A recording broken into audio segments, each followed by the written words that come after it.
All right, so up until this point, we have agreed on the terms of the engagement by signing an engagement letter with our client, and now we're going to jump into actually performing the compilation procedures. And that's here in ARC section 80.12 through 16. And the first step here in performing our procedures is to obtain an understanding of the applicable financial reporting framework and the significant accounting policies intended to be used in the preparation of the financial statement. So we need to gain an understanding of, for instance, GAAP, or if it's a specific industry, the applicable financial reporting requirements for that particular industry under this framework, and then also understand the significant accounting policies that our client uses in order to prepare its financial statements under that framework. So once we understand that, we can jump into actually performing the compilation. So at first it says that we should read the financial statements in light of our understanding of the applicable financial reporting framework and significant accounting policies that were adopted by management, and consider whether the financial statements appear appropriate in form and free from obvious material misstatements. So we're just going to read through the financial statements and make sure that they appear to be in line with the financial reporting framework and their accounting policies, and there's not any glaring errors. Of course, in a compilation, we're not going to dive too deep into any of the balances or anything, but if we read the financial statements, we should be able to notice if something is really off. And also, while performing the engagement, we become aware that records or documents or explanations or any kind of information that's provided by management is incomplete or inaccurate or unsatisfactory, then we should bring that to the attention of management and request additional or corrected information.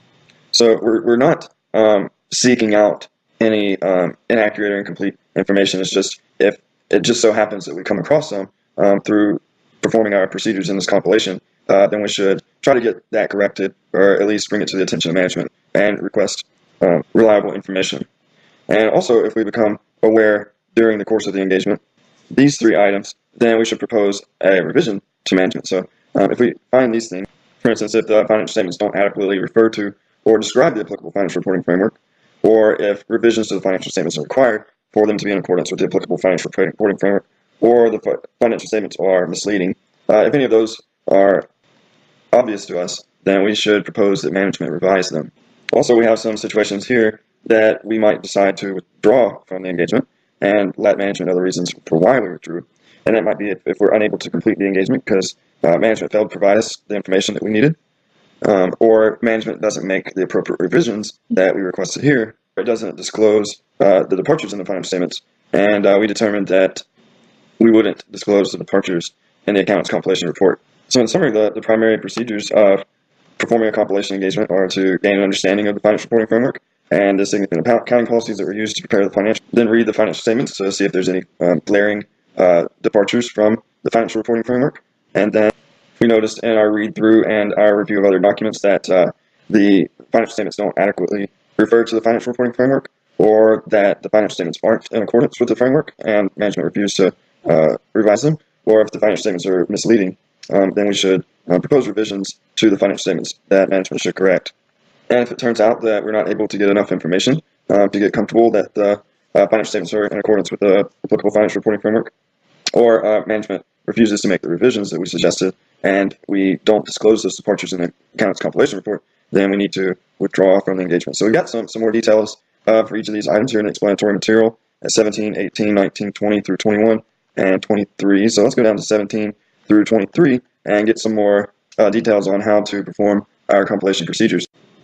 Okay, so now we're down in the explanatory material, where first we're going to discuss our gaining an understanding of the entity's financial reporting framework and their accounting policies. So it says here that we're not precluded from accepting an engagement that we're not familiar with, for instance, the industry or the accounting policies of that particular entity, as long as we, after we accept the engagement, we take steps to actually learn about the financial reporting framework. And we can do that through consulting AICPA guides or industry publications, financial statements of other industries or textbooks, etc. So the key is that we are, or we can also consult with others who are knowledgeable about that. But the key here is to make sure that we understand the financial reporting framework of the entity that we are engaged to perform the compilation with. And we don't necessarily have to have that understanding before the engagement. So next we have the specific procedures for performing the compilation engagement. So up in the requirements, it requires us, if we come across information that seems to be inaccurate or incomplete, then we need to request new information or have it corrected. But we have some more clarity here where it says we're not required to inquire or perform any procedures to verify or corroborate information that the entity supplied. But it does say that we may have come across information through other inquiries or procedures or from prior engagements and such that would make us aware that information is incorrect, and in that case, we should ask for it to be corrected. But it doesn't specify here that we're required to actually seek out that information or try to corroborate it. We're merely, if we just become aware from being tangent to the entity or other engagements, then we should, and we somehow it becomes known to us, then we should request that it be corrected. And we also, this makes note of the requirement that the financial statements must refer to and describe the applicable financial reporting framework, and they specify here that that can either be done in the financial statement titles or in the notes to the financial statements. So on the financial statements, for instance, we might have something that's like, balance sheet in accordance with generally accepted accounting principles, something like that. Or we could include that information in the notes to the financial statements. But somehow, in the financial statements somewhere, they need to refer to the financial reporting framework. And here at A20, they describe some examples of things that might make the financial statements misleading. We remember from the requirements above that if the financial statements appear to be misleading, then we should ask management to revise them to make them more clear. So they provide some good examples here. And so the one they give is that the premise that the company's financial statements are prepared on a going concern basis. However, we know, or we have become aware, that there are undisclosed uncertainties at the company that aren't included in the financial statement. And that would make there be a going concern risk. So that would mean that the financial statements are misleading and that we should maybe suggest additional disclosures concerning the going concern doubt so that users will understand the circumstances of the financial statements at the time. But this is certainly only a requirement if the footnotes are included. We'll find out later that we don't necessarily have to include the footnotes with the financial statements. And if we decide to exclude them, we have to make that known in our report because it's a departure from GAAP, if our financial reporting framework is GAAP. And so if we don't include any footnotes, then there's no way for us to disclose the going concern issues. So they waive our requirement to do that. And this is A21. And next here we discuss withdrawal from the engagement.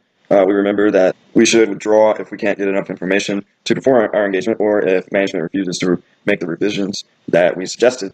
It suggests here that if we do decide to withdraw from the engagement, it gives us an opportunity to explain to management our ethical obligations because, as we saw in the requirement above, if we do decide to withdraw, we're required to notify management the reasons for why we withdrew, and so that will give us an opportunity to tell them our ethical obligations. And finally, they give us the suggestion here that if we do decide to withdraw, then we should probably consult with the legal counsel, which is probably a good idea.